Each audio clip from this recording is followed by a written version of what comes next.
Hi guys, இந்த வீடியோவில் எதை பற்றி பார்ப்போம்னா மீன் தலை குழம்பு தான் செய்ய போகிறோம். வாங்க எப்படி செய்யுதுன்னு பார்த்துடலாம். ஃபஸ்ட்டு எண்ணெய் ஊற்றி கடுகு போட்டு வெங்காயம் போட்டுக்கலாம்.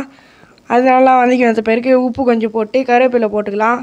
அதையும் நல்லா வதக்கி விட்டுக்கலாம். ஃபுல்லாக இந்த வெங்காயம் நல்லா ப்ரௌனிஷாக ஆன பிறகு தக்காளி போட்டுக்கலாம்.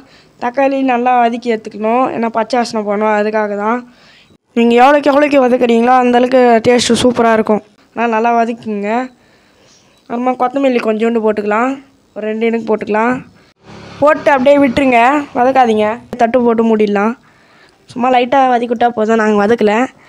என்கிட்ட ஒரு 3 விஷயம் சொல்ல மறந்துட்டேன். என்னென்னு பார்த்தீங்கன்னா, நாங்கள் 1 to 1 நாள் தான் இனிமேல் வீடியோ வரும் உங்களுக்கு. அந்த டைமிங் வந்து அடுத்த வீடியோவில் எப்போ போடணும்னு சொல்லிடுறோம். நாங்கள் புளி தண்ணி ஊற்றிக்கலாம் அப்படியே. அதே மாதிரி உங்களுக்கு எதனா டிஷ்ஷு பிடிச்சிருந்துச்சின்னா, அப்படி இல்லைன்னா உங்களுக்கு எந்த டிஷ்ஷு தெரியாதுன்னா நீங்கள் கமெண்ட் பண்ணுங்கள். அந்த வீடியோ உங்களுக்காக நாங்கள் பண்ணி போடுறோம், ஓகேங்களா? அப்படியே மிளகாத்தூள் கொஞ்சம் போட்டுக்கலாம், ஒரு 2 டீஸ்பூனு. அதை நல்லா கலக்கி விட்டுக்கலாம். ஃபுல்லாக கலக்காமல் ஒரே இடத்துல நின்றுடும், அப்புறமா காரம் வராது உங்களுக்கு. டேஸ்ட்டுக்காக மீன் குழம்பு மசாலா போட்டிருக்கோம், நீங்கள் போட்டுருங்க. அதையும் நல்லா கலக்கி விட்டுக்குங்க. அந்த டேஸ்ட்டு வரத்துக்காக தான் அதை போடுறது. தட்டு போட்டு மூடிங்க, திறந்துடலாம். இப்போ நல்லா கொதிச்சு வந்து அது லைட்டாக வதக்கி விட்டுக்கலாம். சும்மா மீன் ஒன்று ஒன்றா போட்டுக்கலாம்.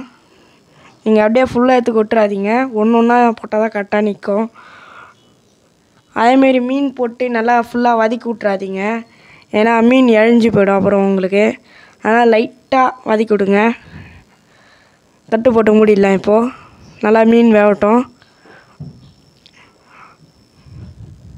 இப்போ திறந்துடுங்க, வெந்துட்டுருக்குன்னு நினைக்கிறேன். கொதிக்குது.